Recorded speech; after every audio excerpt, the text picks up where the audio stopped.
E hoje, depois de um quarto de século, só na lista do ministério pastoral, eu acredito que eu posso te dizer um pouquinho sobre tempo e sobre maturidade.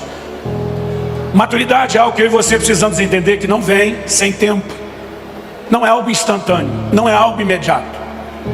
Em Marcos, no capítulo 4, do 26 ao 29, Jesus diz: o reino de Deus é semelhante a um homem que plantou uma semente. A semente germina, primeiro a erva, depois a espiga, depois o grão cheio da espiga, mas só quando tiver madura é que se lhe mete a foice. Você não planta uma semente num dia para colher no outro. O reino de Deus tem processos no plano espiritual, assim como tem processos no reino natural. Quem está entendendo, diga amém. Então maturidade é importante e necessária, mas não é instantânea.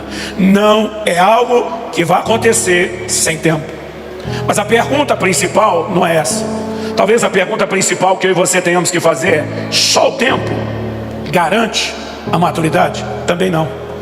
Hebreus 5,12 diz: quando vocês já deveriam ser mestres, em razão do tempo decorrido, vocês têm necessidade de que de novo se vos ensine os princípios elementares do reino de Deus. Em outras palavras, ele está dizendo: vocês já têm tantos anos de janela de vida cristã que era para estar ensinando, mas além de não estar ensinando, nem aprendendo vocês estão. Toda hora a gente tem que reensinar o beabá da fé. Então só tempo garante? Não. Para se viver maturidade, nós vamos precisar entender a importância da soma de tempo com algo mais. E antes de falar o que é esse algo mais, eu queria primeiro denunciar um comportamento que está se tornando muito forte na nova geração. É a maneira de pensar a família. E eu quero junto fazer um desabafo junto com a instrução bíblica. As coisas estão mudando muito rápido. O dia desse encontrei uma pessoa que, de tão querida, eu não vou falar o nome, tem um filho só, o menino está crescido. E você sabe que a vida é uma eterna cobrança. O cara está solteiro, a gente pergunta quando é que vai namorar. Começa a namorar, quando é que vai noivar. Noivou, quando é que vai casar. Casa, quando é que vai ter filho. Aí tem um filho, quando é que vai ter outro. Tem outro, quando é que vai ter mais outro. Então encontrei esse casal, disse: só tem um filho, o menino está crescidinho. Fiz a pergunta: está pensando em ter outro filho? Eu nunca tinha visto alguém dar uma resposta tão rápida, objetiva e contundente. Esse cara olhou para mim e no bate-pronto respondeu: de jeito nenhum. Eu levei até um susto. E a curiosidade falou mais alto, e eu perguntei: por que não? E com a mesma velocidade, objetividade e contundência, ele disse: porque é muito caro. Isso faz desse pai um cara mesquinho, avarento? De jeito nenhum, é o contrário.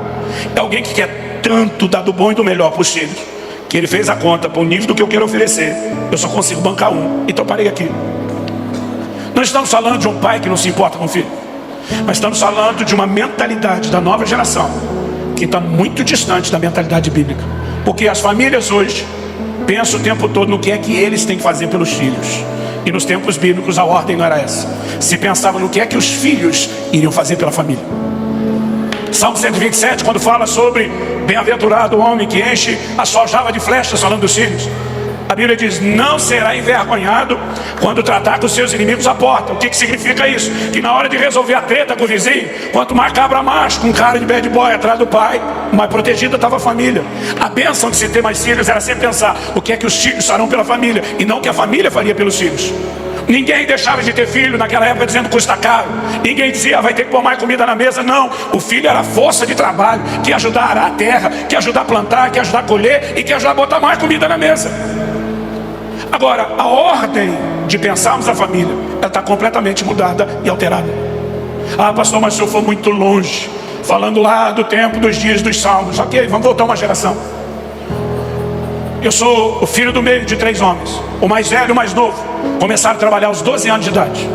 Eu era considerado vagabundo da família, porque só fui ter carteira assinada aos 14, perto do 15. Eu tentava explicar para o meu pai, não com essa linguagem de hoje, mas eu tentava explicar para o meu pai que eu tinha alma empreendedora. Enquanto meus irmãos ralavam o dia inteiro para ganhar meio salário mínimo carregando caixa, eu ganhava mais dinheiro que eles me divertindo. Eu sou de uma época que ainda soltava pipa. Eu fazia umas pipas grandes, bonitas, vendia para a turma do bairro mais perto que tinha mais dinheiro. Não só vendia, eu fidelizava o cliente. Porque quando os caras erguiam a pipa, compraram de mim, eu descia com a minha Cerol cortante, cortava ele, aparava, como dizia a gíria da época, arrumava e vendia de novo, às vezes para o mesmo cara. Cheguei a vender a mesma pipa várias vezes para o mesmo cliente, fidelizava o cliente. E não me olhe como fosse um explorador, tudo dentro da lei. Quem tem mais idade lembra: acima do poste é guerra, para baixo do poste não pode. Então eu erguia acima do poste, eu cortava, parava e revendia. Eu sou da época que ainda jogava bolinha de gude, que a nova geração nem sabe o que é, dá um Google, você vai descobrir. Rapelava os amigos na bolinha de gude, o cara ficava triste que não tinha mais. Eu dizia, ao invés de você comprar nova, eu te vendo a que era sua pela metade do preço. Aí eu vendia, ganhava de novo, vendia de novo. Meu pai não teve condição de dar uma bicicleta para mim e para meus irmãos nessa fase de pré-adolescência, mas eu consegui me divertir, montar a segunda melhor bike de freestyle do bairro, da região. Eu só perdia para um outro cara que era maior de idade. Ele tinha entrado numa multinacional por um desses programas do Senai. Todo o salário dele ia na bicicleta, cada parafuso da bicicleta dele era importado. Com ele eu não concorria, mas me diverti, estava bem. Um dia eu entro em casa, papai está conversando com o Orlando, um amigo da família. E eu passo, não, tudo bem, meu pai, volta aqui, cumprimento direito seu chefe. Falei, meu o quê? Ele disse, seu chefe, acabei de te arrumar um emprego, você começa amanhã. Gente, me lembra uma quarta-feira à tarde, começo de noite. Quem começa a trabalhar na quinta? Tinha que ser que nem regime, só na segunda. Eu não tive tempo nem de despedir. Mas a primeira pergunta que eu fiz pro meu pai, quanto é que eu vou ganhar? Sabe o que o papai falou? Não te interessa. Eu falei, como não interessa? Ele falou, está na hora de você entender que trabalhe mais do que o dinheiro que você ganha diz respeito a você ter horário, ter disciplina, ter chefe, prestar conta. Em outras palavras, aprender a ser homem e parar de ser moleque. Então meu pai disse, não interessa quanto você ganha, você não vai trabalhar por causa do salário, você vai trabalhar porque chegou a de crescer. Ele diz, mas já que tocou no assunto do salário, quando receber o salário, vai tirar o dízimo, vai ficar só com esse percentual para você, e o resto você vai ajudar em casa. Aí eu fiquei revoltado. Eu olhei para meu pai e falei, o senhor não precisa. Ele olhou para mim e falou, não preciso mesmo, quem precisa é você. Você que tem que aprender que filho não é um bicho parasita, que passa a vida inteira sugando tudo da família, que chega uma hora que cresce, que tem que contribuir, que tem que cooperar, que tem que ajudar a pagar a conta. Então ele diz, eu não preciso mesmo, quem precisa é você. Eu sou de uma época que você não discutia com o pai. Eu só baixei a cabeça e disse, sim senhor. Agora eu olho para uma nova geração e eu fico assustado com o que nós estamos vendo. Conversei com um pastor amigo de Curitiba esses dias, que tem uma escola.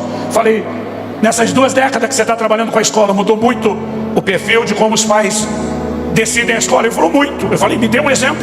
Ele falou, há 20 anos atrás, os pais iam para a escola sem os filhos, discutiam a metodologia de ensino, olhava a estrutura da escola, a última pergunta, quanto custava, e depois decidia se ia matricular ou não o filho. Eu falei, e hoje? Ele falou, hoje os pais trazem os filhos, largam os meninos para correr na escola, e depois que eles correram uns 15, 20 minutos, volta suado, o pai pergunta, você quer estudar aqui? E a criança, aquele toquinho de gente que não sabe nada da vida, nem o que é bom para ele, decide se ele quer ou não. E os pais dizem, sim senhor, para os filhos. O que nós não estamos percebendo é o que nos está sendo roubado. Então deixa eu ser honesto com você. Algo precisa mudar nessa mentalidade que nós temos de família. Um dia desse, alguém da minha igreja desabafou, falou, pastor, essa nova geração é muito mimada. Eu olhei para ele e falei, quem foi que mimou? A escultura saiu ruim e a culpa é da pedra. Eu falei, ninguém deveria estar se queixando da nova geração. A gente tinha que estar se queixando de quem está criando a nova geração. E naquele momento eu aproveitei para ter uma conversa séria com alguém que não cumpriu o seu papel que deveria como pai. Eu sei que aqui nós temos 2 tipos de gente. Eu sei que eu não estou falando para tantos pais quanto os filhos, mas cada um de vocês, filhos, são futuros pais. Então deixa eu te dizer algo. O modelo bíblico de criação de filhos nunca falhou. A gente só tem desordem familiar quando a gente se afasta do padrão de Deus. E nós precisamos voltar a um lugar onde a gente entenda algo que hoje é difícil explicar do ponto de vista espiritual, para uma geração que não tem referência no natural. Eu vou chamar isso de processos. Pais que dão aos filhos tudo que querem, sem ensiná-los a esperar a hora. Pais que não colocam limites. Pais que acharam que os seus pais foram muito duros e decidiram aliviar a vida dos seus filhos. Não sabem o dano que estão trazendo na formação do caráter deles, ou na deformação do caráter deles. Nós precisamos entender que Deus não vai jogar o jogo que alguns pais decidiram jogar. Tem muitos filhos que cresceram sem saber o que é correção ou confronto. Agora Deus não vai se dobrar à educação mimada que você teve dentro de casa. Ele vai continuar dizendo o que ele diz lá no livro de Hebreus: o pai corrige o filho a quem ama. E se você está sem correção, é bastardo, não é filho. Deus está dizendo, não importa se o seu pai ou sua mãe ou seus pais não colocaram limites, eu vou colocar limites para você. eu vou ensinar, eu vou te fazer esperar, eu vou dizer não, eu vou te corrigir. Processos. E os processos deveriam ter um papel enorme no nosso crescimento e na nossa maturidade.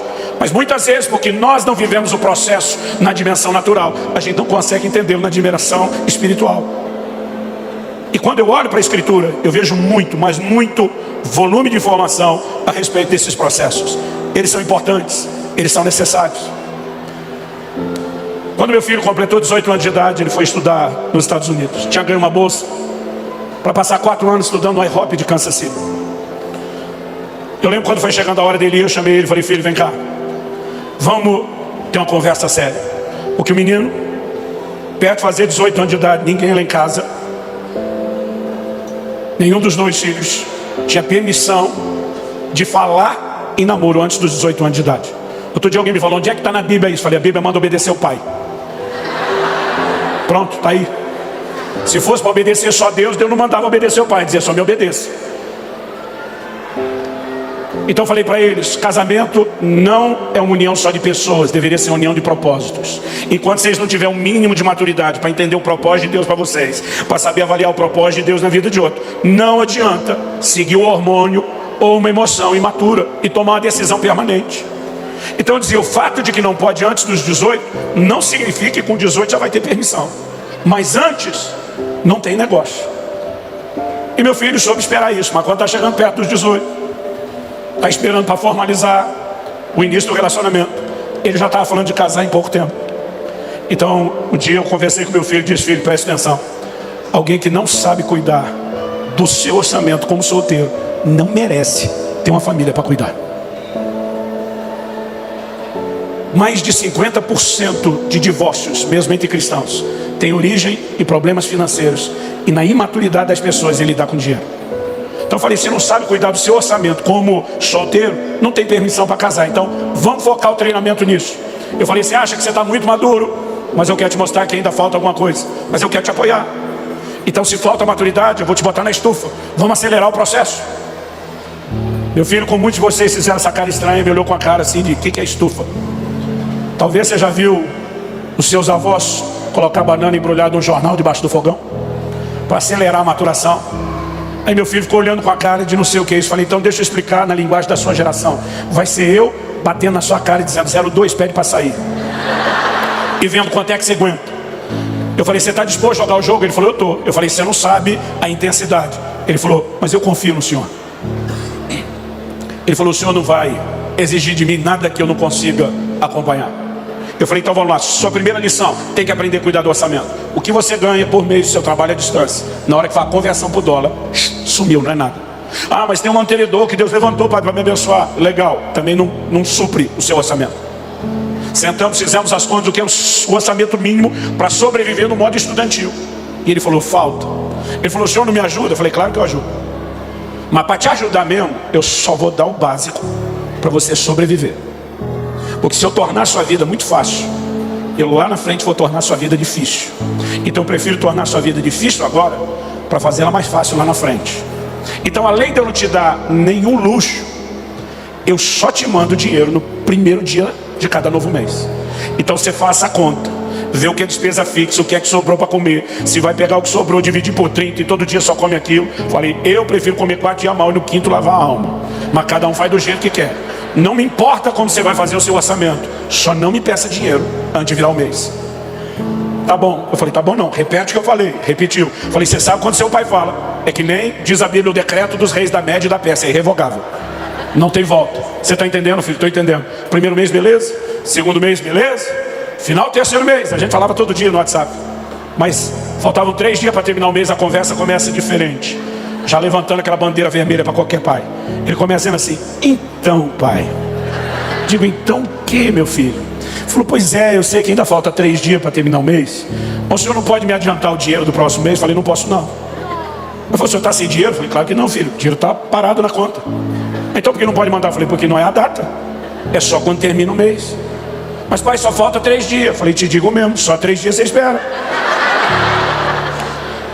Ele falou: pai, na verdade é que o meu dinheiro acabou. Eu falei: filho, eu suspeitei isso desde o início, mas o problema é seu, não é meu. Papai falou para você se organizar. Pois é, mas não tem jeito. Falei, não tem jeito.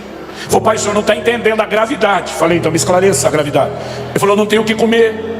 Eu não tomei café da manhã hoje, eu não almocei. Eu não tenho o que comer nesses 3 dias. Agora olhe para cá. Diante de Deus, sabe o que eu falei para ele? Jejua.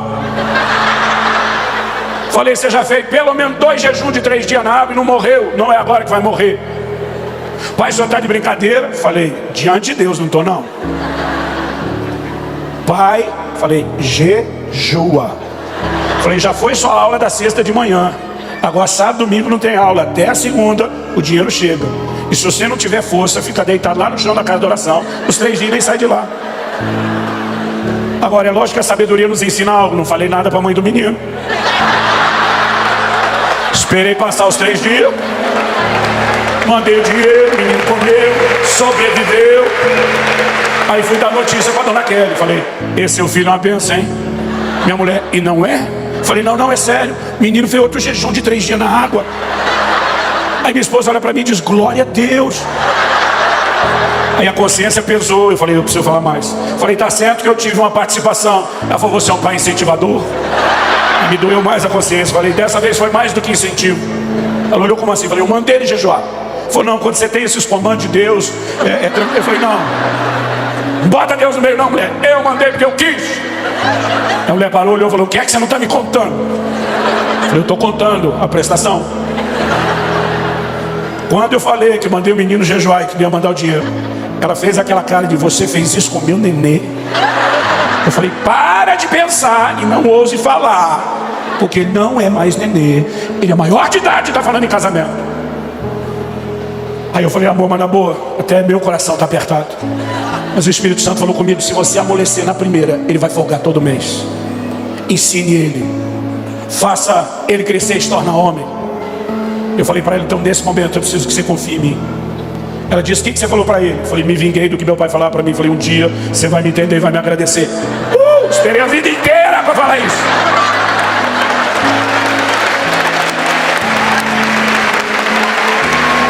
Você está aplaudindo que não foi você que jejuou, mas tudo bem.